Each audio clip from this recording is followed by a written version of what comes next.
Hello दोस्तों, मैं विनायक मिश्रा आप सभी का स्वागत करता हूं आपके अपने यूट्यूब चैनल पे। यूपी पुलिस कांस्टेबल की बम्पर भर्तियां आ चुकी हैं, जिसका आपको बहुत समय से इंतजार था। आखिर वो घड़ी आई गई है कि आपकी लगभग 60,244 वैकेंसी आपकी कांस्टेबल की आ चुकी हैं। ये बहुत ही सुनहरा मौका है आपके सिर से बेरोजगारी हटा के रोजगार में सम्मिलित होने का। देखो, ये मौका आप गंवाने मत देना। कैसे भी करके ये नौकरी ले ही लेना। अगर कहीं और हाथ नहीं लग रहा है तो कांस्टेबल में आप एक वैकेंसी अपनी तो बना ही लो। चलो, कुछ इंपॉर्टेंट फैक्ट की बात करते हैं, क्या क्या है। उसके बाद हम बात करेंगे कैसे तैयारी करें, क्या करें क्या ना करें। समय बहुत कम है। चलो ये सब पहले देख लेते हैं, फिर आगे बढ़ते हैं। देखो, नोटिफिकेशन कब आया? 23 दिसंबर को। एप्लीकेशन बिगिन मतलब कब से आप फॉर्म अप्लाई कर सकते हो, वो 27 दिसंबर। और आज 27 दिसंबर के दिन ही वीडियो बना रहा हूँ मैं, थोड़ा लेट हो गया। और अभी मैंने चेक किया था कि आप लिंक एक्टिवेट हो चुकी है, आप अप्लाई कर सकते हैं। लास्ट डेट आपकी 16 जनवरी है। एग्ज़ाम फ़ी जो भी है आप 16 जनवरी को, करेक्शन डेट 18 जनवरी को। 2 दिन का आपको इसमें टाइम लिमिट दिया कि 2 दिन में आप अपनी गलतियाँ ढूंढ लें, क्या गलती हुई है उसको सही कर लें। एग्ज़ाम डेट बताई जा रही है 11 फरवरी में आपका एग्ज़ाम हो सकता है। अच्छा, 11 फरवरी को आर का भी एग्ज़ाम है। थोड़ी मतलब गर्मा गर्मी बनी हुई है इस एग्ज़ाम डेट को लेके, लेकिन फिर भी देखो क्या होता है। जैसे एज रिलैक्सेशन को लेके गर्मा गर्मी बनी हुई थी, एक रील भी खूब वायरल हो रही थी। जब पिछली बार वैकेंसी आई थी तब अंडर एज थे, इस बार वैकेंसी आई तो ओवर एज हुआ। तो reel I think Yogi ji तक पहुँच गई है और 3 साल का एज रिलैक्सेशन आप लोगों को मिल गया है। जो भी इस आयु सीमा में आ जाएँ वो आ सकते हैं, ठीक है। जनरल ओबीसी की आपकी फ़ीस जो है 400 है, SC ST की 400। फीस में कोई कंप्रोमाइज़ नहीं किया है, कोई भी कंप्रोमाइज़ नहीं किया फीस में। अब देखो, मिनिमम एज आपकी जो एज है वो मेल फीमेल के लिए अलग अलग बना रखी है। और ये जो देखो, मिनिमम एज तो सबके लिए 18 साल ही है। Maximum age for female 25 years है एंड फॉर मेल कितना है, 28 ईयर्स है। अब एज रिलैक्सेशन एक्स्ट्रा एज पर यूपीपी कांस्टेबल रिक्रूटमेंट 2023 रूल। जो भी रूल होंगे इसके हिसाब से ओबीसी को कितनी छूट मिलती है, SC ST को कितनी मिलती है। और नॉर्मल जो अभी 26 दिसंबर नोटिफिकेशन आया उसमें 3 साल की छूट जो है वो आप रिलैक्सेशन रूल पढ़ सकते हैं अपना। अच्छा, टोटल पोस्ट कितनी है? 60,244। आपका नॉर्मल क्वालिफिकेशन आपके लिए इसके लिए क्या चाहिए कि आप 10+2 पास हों, ठीक है। अब देखो, वैकेंसी कैटेगरी वाइज अगर देख लें तो जनरल की 24,102 है, ओबीसी की 16,264 है, ईडब्ल्यूएस की 6,024 है, SC की 12,650 है, ST की 1,204 है। और टोटल आपकी इस हिसाब से 60,244 वैकेंसी। एक बहुत ही बड़ी वैकेंसी है, ये छोटी मोटी वैकेंसी नहीं है। 60,000 बहुत होती है, ठीक है। बहुत से लगभग 60,244 घरों में चिराग जलेगा। ये आपका थोड़ा सा फिजिकल एलिजिबिलिटी है कि मेल में आपकी हाइट 168 होनी चाहिए और मेल ये जनरल ओबीसी SC है, ST का 160 सेंटीमीटर, फीमेल के लिए 152 सेंटीमीटर और फीमेल ST के लिए 147 सेंटीमीटर। वही चेस्ट का है, मेल जनरल ओबीसी SC के लिए 79 से 84 और आपका मेल के लिए 77 से 82, फीमेल के लिए चेस्ट नो, ठीक है। और रनिंग आपका जो है मेल जनरल ओबीसी SC और ST सबके लिए सेम है, 4.8 किलोमीटर इन 25 मिनट और फीमेल के लिए 2.4 किलोमीटर इन 14 मिनट, ओके। अब देखो, ये तो सब मैंने आपको चर्चा कर लिया क्या है क्या नहीं है, कब आपका डेट निकली है, कब आप लास्ट डेट अप्लाई करने की, कितनी वैकेंसी हैं, क्या क्या एज लिमिट है, रिलैक्सेशन कितना मिला है, कैटेगरी वाइज वैकेंसी आपकी कितनी है। अब समझो मेरी बात कि इसमें सिलेबस क्या क्या आता है। अब देखो, जनरल नॉलेज आती है इसमें, आपकी सामान्य ज्ञान आता है, जनरल हिंदी सामान्य हिंदी आती है, numerical and mental ability test, ठीक है, संख्यात्मक और मानसिक क्षमता आपका आता है, ठीक है। और फिर मेंटल एप्टीट्यूड टेस्ट और इंटेलिजेंस क्वेश्चन टेस्ट और रीजनिंग, ठीक है। मानसिक अभिरुचि, बुद्धिलब्धि और तार्किक क्षमता ये आता है। इसमें देखो क्वेश्चन आपके ये अप्रॉक्स क्वेश्चन इतने आते हैं कि आपका सामान्य ज्ञान का 38 क्वेश्चन आएंगे, सामान्य हिंदी के 37 क्वेश्चन, संख्यात्मक और मानसिक क्षमता के 38 और आपका मानसिक अभिरुचि और इसके 37 क्वेश्चन आएंगे। और हर एक क्वेश्चन 2 नंबर का होता है। हर एक क्वेश्चन कितने नंबर का होता है? 2 नंबर का। तो ये 76 नंबर इसमें बनेंगे, 74 इसमें, 76 इसमें, 74 इसमें। इस हिसाब से आपके 150 टोटल क्वेश्चन आएंगे। टोटल आपके 300 नंबर होंगे। इसमें आप कम से कम मान के चलो 240 प्लस तो सिक्योर करो ही करो, ठीक है, एक जॉब लेने के लिए। अब देखो क्या है, कैसे तैयारी करें क्या ना करें उस पर थोड़ी चर्चा करेंगे। देखो, एक बात हम आपको बता दें, इस पर भी बाद में आएंगे कि आज 27 दिसंबर है और 11 फरवरी को एग्ज़ाम एक्सपेक्टेड है। तो अगर आप सोचो कितने दिन हमारे पास, आज से ही मान लो 27 का दिन भी चला गया, 28, 29, 30, 31, 4 दिन ये है। और फिर आपका जनवरी आ गया, जनवरी में आपका 31 जनवरी और 11 फरवरी, अगर इतना मान लिया जाए तो आपके ये 11 4 15 5 1 6 3 46 डेज आपके पास सिर्फ है। मतलब लगभग आपके मान चलो अप्रॉक्स 1.5 महीना आपके पास है। अच्छा, 1.5 महीने में सिलेबस आपका बहुत बड़ा है। ये मैंने बताया है ना, अगर आप सिलेबस पढ़ोगे जाकर नोटिफिकेशन में बहुत कुछ है। सामान्य ज्ञान में लगभग सब कुछ आ जाता है, सामान्य हिंदी भी ठीक है, संख्यात्मक और मानसिक संख्यात्मक मतलब इसमें मैथमेटिक्स आएगी, आपका न्यूमेरिकल में मैथमेटिक्स आएगी, और मानसिक क्षमता मेंटल एबिलिटी टेस्ट हो जाएगा, mental aptitude test, intelligence question test और रीजनिंग, मतलब सब कुछ आपका लगभग आ जाएगा। तो अगर आप सोचो कि सिलेबस हम चैप्टर वाइज तैयार करने पे जाए, कहने का मतलब है कि आप सोचो कि मैथ उठाई, मैथ के सारे चैप्टर पढ़ा पूरा, जनरल नॉलेज उठाई और जनरल हिंदी उठाई, जो भी उठाई, तो उसका चैप्टर वाइज पूरा पढ़ेंगे, फिर मॉक टेस्ट लगाएंगे। पॉसिबल नहीं है आपके लिए 46 डेज़ में आपका पूरा सिलेबस कवर करना।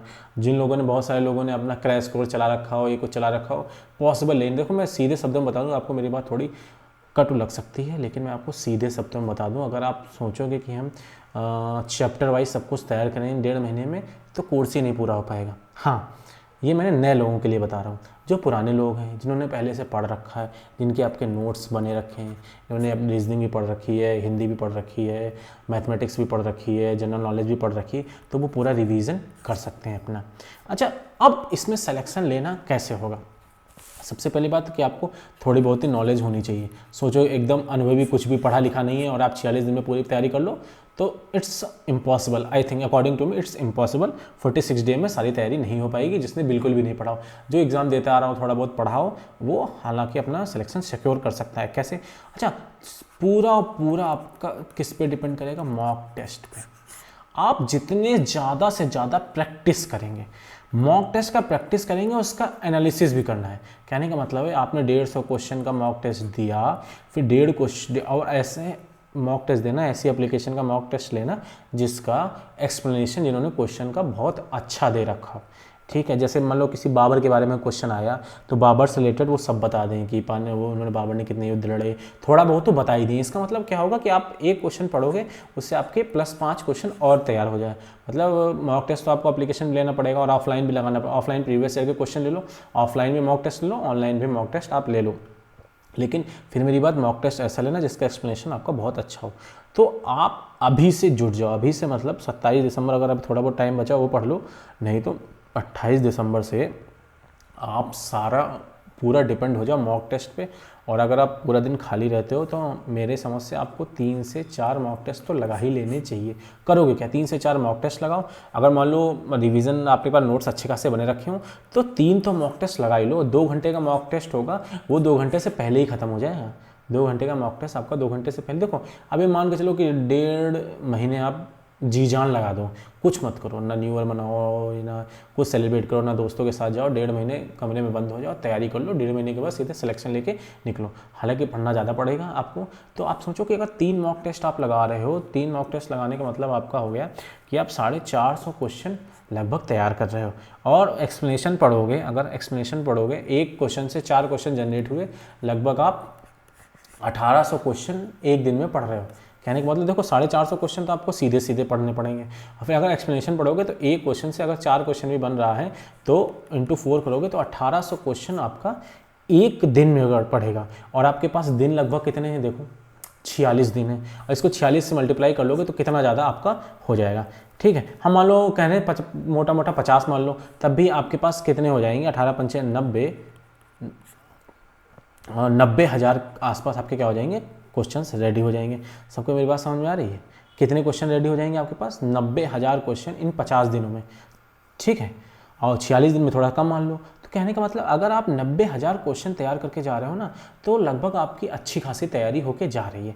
एक यही होगा, मॉक टेस्ट से आप सिलेक्शन ले सकते हो। और मॉक टेस्ट का मतलब प्रैक्टिस पे प्रैक्टिस करते जाओ। आपके पास जितने नोट्स हों, वो नोट्स से आप पूरी तैयारी कर लो। रिवीजन करना, नए नोट्स बनाना नहीं है। ऐसा नहीं कि आप कोई एप्लीकेशन खोली, उस पर क्लास चल रही, क्लास ले रहे हो और नोट्स लिख रहे बैठो, पॉसिबल ही नहीं है। आपके पास जो नोट्स है वो बन लो। अगर नोट्स नहीं है आपको, जैसे कोई क्वेश्चन पढ़ा आपको, जैसे मान लो हम कह रहे हैं बाबर के बारे में आपने पढ़ा, और बाबर के बारे में पढ़ने के बाद क्या हुआ कि 4-5 क्वेश्चन हो गए, कुछ थोड़ा डाउट आ रहा है, तो आपके पास जो बुक है ना उसको उठाओ, बाबर उठाओ और बाबर के बारे में थोड़ा पढ़ लो। मुगल साम्राज्य के बारे में पढ़ लो थोड़ा सा। अगर सरसरी नज़र डाल लोगे ना तो आई थिंक 10 मिनट लगेगा मुगल साम्राज्य पढ़ने में। आपको रटना नहीं है, सरसरी नज़र डालना है कि बाबर, बाबर के बेटा हुमायूं, हुमायूं के बेटा अकबर, ऐसे धीरे धीरे 5-6 जो लोग हैं आप पूरा उसको पढ़ लो।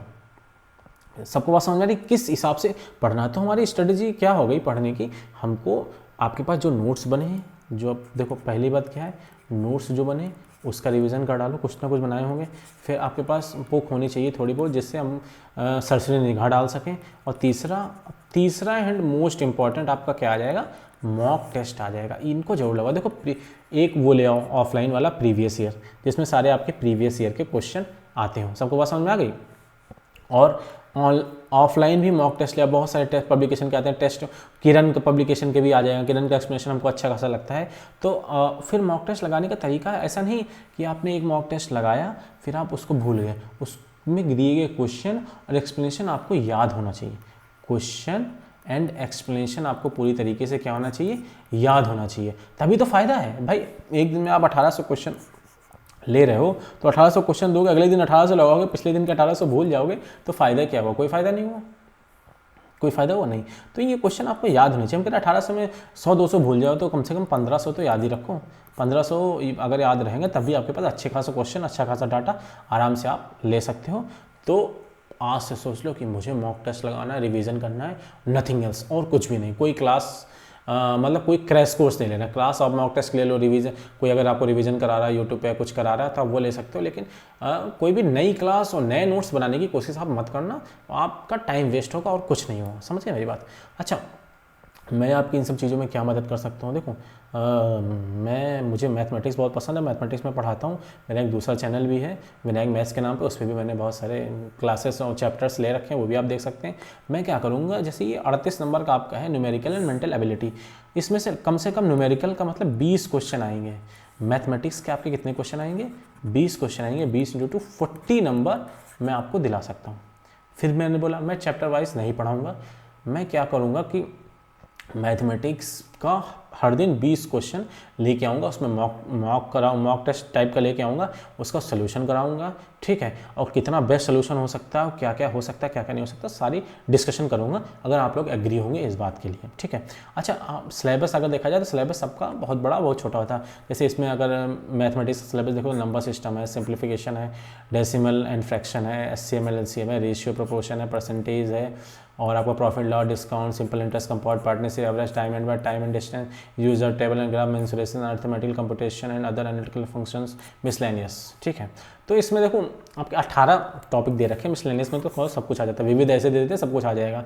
इसमें देखो लगभग सबसे एक क्वेश्चन वो पूछने की कोशिश करते हैं, सबसे एक क्वेश्चन पूछने की वो कोशिश करते हैं, और सबका मैं बोलूँगा सबसे सरल क्वेश्चन, इजीएस्ट क्वेश्चन आता है आपका इसमें।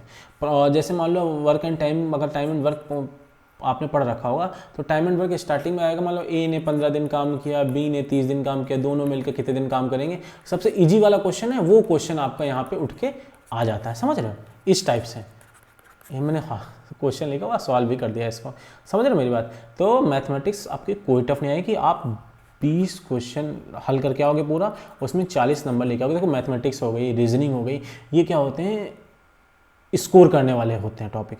इसमें आप पूरे में से पूरा स्कोर कर सकते हैं। जैसे जनरल नॉलेज हो गया, तो जनरल नॉलेज में आपका 100% नहीं कि आपका सही हो जाए, उसमें डाउट रहता है। लेकिन मैथमेटिक्स हो गया, रीजनिंग हो गया, इन सब में आपका क्या होगा कि आप जितने नंबर आ रहे हैं, अगर 20 क्वेश्चन आए, 20 क्वेश्चन सही कर गए तो आपके 40 नंबर आने ही आने हैं, उसको कोई ले जा नहीं सकता। तो अगर आप लोग साथ देंगे, अगर आप लोग चाहेंगे कि आपको इस चैनल पे मैथमेटिक्स की प्रैक्टिस कराई जाए कुछ दिन जब तक एग्ज़ाम होने वाला है, तो मैथमेटिक्स का मॉक टेस्ट और उसका बेस्ट सोल्यूशन, बेस्ट एनालिसिस आपके साथ लेकर मैं आऊँगा, ठीक है। चलिए, अब आप कमेंट बॉक्स में कमेंट करके बताइएगा आपकी क्या इच्छा है और क्या क्या बेटर आपके लिए कर सकते हैं, वो मैं करने की कोशिश करूँगा, ठीक है। मिलते हैं नेक्स्ट वीडियो में। Thank you so much.